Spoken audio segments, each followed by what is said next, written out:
जय जगन्नाथ। मु रजनीकांत पट्टनायक भारतीय जनता पार्टी सिंहगाँ मंडल साधारण संपादक। तो बर्तमान जो काली आमर पश्चिमबंगर जो रेजल्ट बाहर निर्वाचन रेजल्ट फलाफल घोषणा करागला तो सेठी ममता बानार्जी 15 वर्ष शासन में थाए कि बीजेपी बाजीमात करनेला सेठारे तो बर्तमान बीजेपी शासन चलो कौन कहे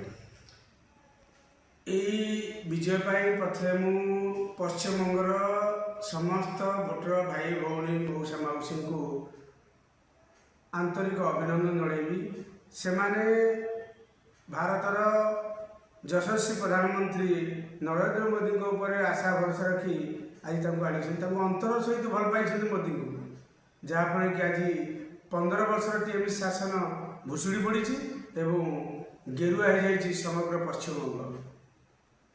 अतीत ममता बानार्जी शासन पीरियड जो दुर्नीति भ्रष्टाचार शासन चलता तार पराजय घटी असत्य उपर सत्यर जय होती अधर्म उपर धर्मर विजय घटी।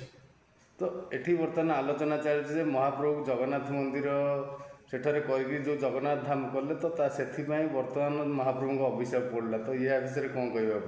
निश्चित निश्चित ममता बानार्जी जो निजर आत्मबड़िमा देखी द्वितीय श्रीक्षेत्र करने को चाहते तार ये ज्वलंत उदाहरण पाईगले।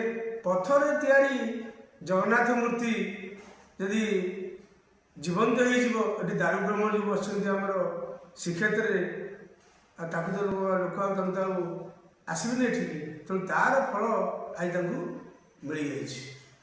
तो बर्तमान आप यशस्वी प्रधानमंत्री नरेंद्र मोदी को किभली माने श्रेय देवे एवं कलिकता एवं ओडिशार जनसाधारण आम अतिथि मैंने जाए सेठारे भी निजर दल प्रति साहय सहानुभूति देखते तो एम सब किभली श्रेय देवे?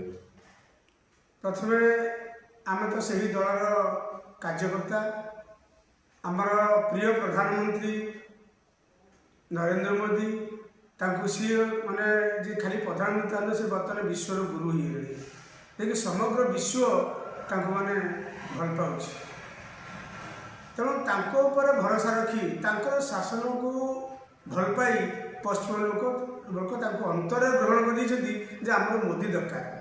से मोदी जी आह्वान क्रमे आम ओडिशा प्रिय मुख्यमंत्री मोहन चरण माझी आमर भारतीय जनता पार्टी ओडिशार सभापति मनमोहन सामल अनेक नेतृवृंद एवं तल तल कार्यकर्ता जाकर परिश्रम दे आज सफल कर पश्चिमबंग में टीएमसी शासन को धूलिसात करने। तो श्रेय क्या देवे? श्रेय आम विशेषकर दिया पश्चिमबंगर बासिंदा मान आ प्रधानमंत्री को से अत्यधिक भल पाई यही तार फल। तो पश्चिमबंगर भोटर माने आज जनता माने उचित जवाब देते? निश्चित। आज्ञा धन्यवाद।